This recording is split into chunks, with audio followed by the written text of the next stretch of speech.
Katanya pejuang ke Nanggro, katanya pejuang ke Aceh Merdeka, Hah? Katanya pejuang ke bendera Aceh. Nyan di pegah. Uronyo tak kalen, nyana kalen beritahu nyo. Selama Panglima Gamdu, Panglima KPA, Panglima Gam, Panglima KPA.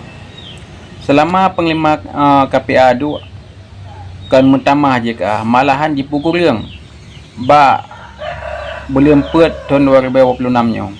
Jadi banyak toh yang kekun perjuangan dari Panglima KPA. Di pegah. Toh perjuangan. Nah, perjuangan ke keluarga Roy, Permoh Roy, ke aning Ujuk Batan, ke Permoh Ujuk Batam. Ada dek anak yang di tahun 2 tahun Ujuk Jabatan ju. Ya yang urung tuha dah, nek-nek ni, yang hanya merupakan jabatan ju. Yang kena perjuangan dari Panglima KPA. Dah orang yang kena Aceh Sejahtera. Orangnya du murung draw ne dua pemimpin, han berhasil terpegat Nanggro. So lain ti yang yang berhasil pegat Nanggro. Orangnya kaurung draw ne dua. Dia tu, ne pegat Nanggro apalagi kau. Lebih lah. Bathau dah harap ayo. Habis ulang ayo.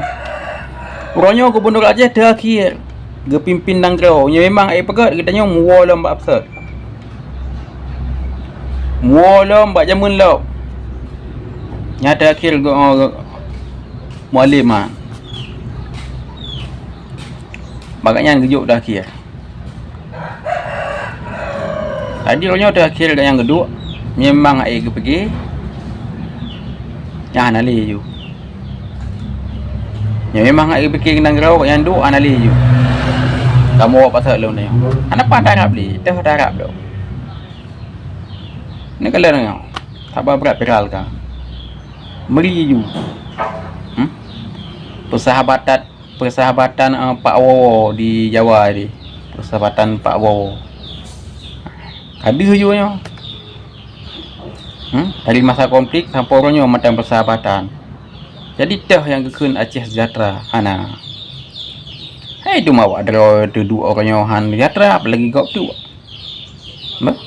Kecuali muwa bak thad lo. Bak perjuangan Wali Hasan Itero. Kecuali muwa long kena.